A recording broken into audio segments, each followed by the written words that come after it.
Today for show and tell, the Isinwheel D4.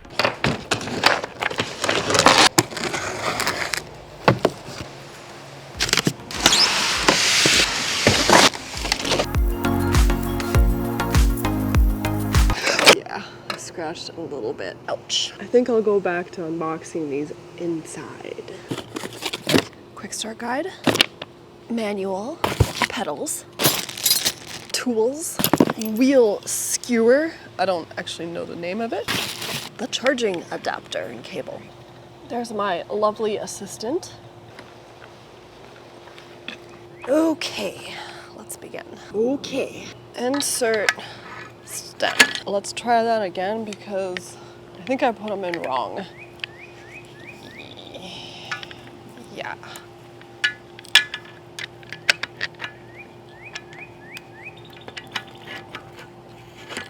Yeah, that's correct. So over here, I'm gonna lift up this lever. And now I can position these where I want them. Next, there's this over here.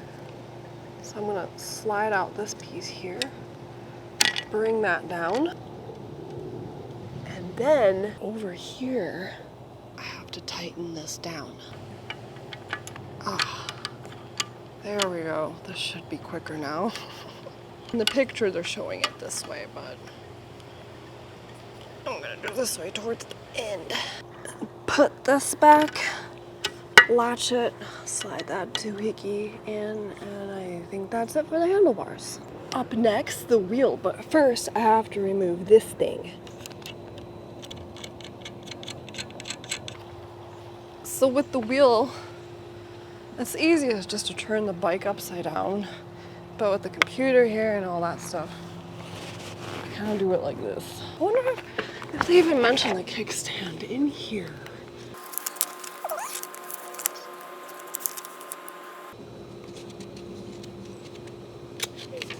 No.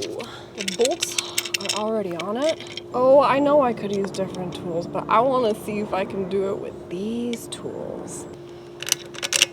I was gonna assemble this in the grass, in a nice wooded area in my backyard, but then I thought, like, if I drop something, I'll never find it. And I drop something in every video, so that just would not have worked out. I'm gonna be going in with this tool on the back side, and then I'm gonna use this Allen key on this side. Oh, it doesn't turn that way. Okay, I'll use it like this. Oh, wrong way. Righty-tighty, lefty-loosey. Right. So hopefully this prevents the bike from tipping over. Oh my gosh, it's gonna tip the other way. The kickstand is on, and it works. It's a little sturdier, so let's try this again.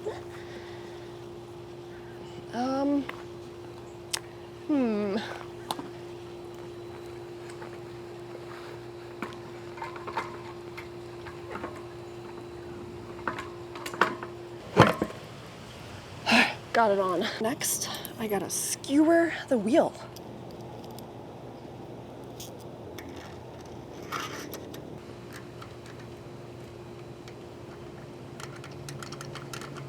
This little metal doodad goes into that hole right there. On both sides. I need to lift this up, but if I can't, because it's too tight, I have to unscrew the other side a little bit and then try again. See, now it's too loose. You gotta keep playing around with it until, like, it's hard to get this up, but not so hard that you can't.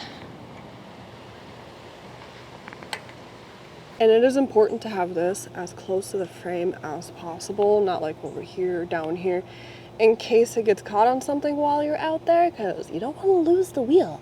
My least favorite part to install is the front fender, because that usually means I gotta install the light at the same time.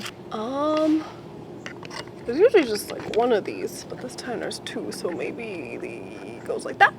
Pull that up, skewer this, and then the nut. Oops, wrong way.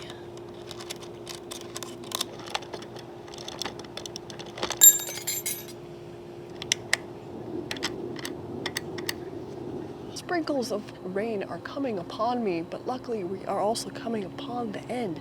The pedals are labeled, can you see? There we go. Right and left. The right one goes in clockwise. I'm gonna go ahead and take my favorite tool of all time and tighten that down. Gosh darn, that really hurts my hand because it's so thin. Left one goes in counterclockwise.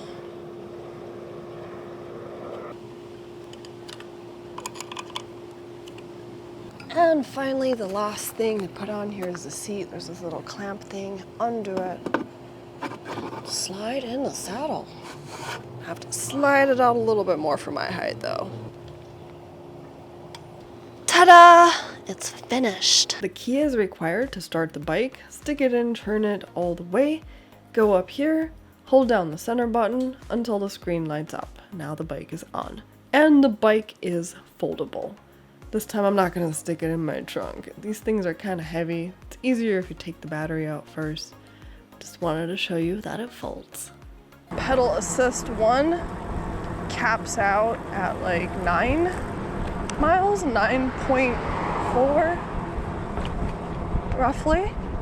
Pedal assist 2 caps out at about 11.5. Pedal assist 3 caps out at about 14.5. 14.4. Yeah, 14.5. Pedal assist 4 caps out at 17.3. 5 caps out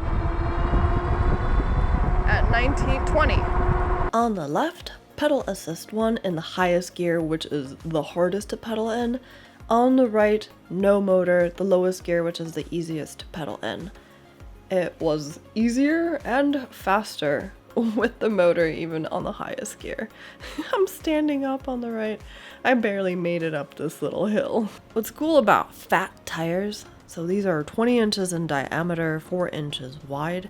They can roll over a lot of things, so it's not a very tipsy bike. It's not tipsy at all. It's actually really easy to control, even with just one hand, as I did uphill right here. I did have it on pedal assist 5, but I wasn't pulling on the throttle all the way. I wasn't pedaling here. This is just throttle because I don't want to exert myself too much out there. Hey, it's like over 80 degrees. It's hot, whatever. So how the pedal assist works is when you pedal, it gives you a little boost. The motor on this, 750 watts. Battery capacity, 48 volts, 15 ampere hours. Top speed, 20 miles per hour, making this a Class 2 e-bike. Max range, 55 miles, but that depends how you use it. If you're constantly on the throttle, like I like to be, for max exercise, then you're probably not going to get 55. Max load, 330 pounds. The seat is cushy, and as you can see, bouncy. It's not a stiff ride. It goes over things very smoothly.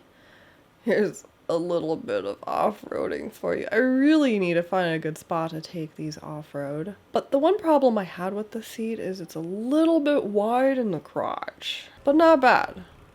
It could be worse. It could be hard and uncomfortable. Well, that's it. If you're interested in this bike, I will have a link down below in the video's description. And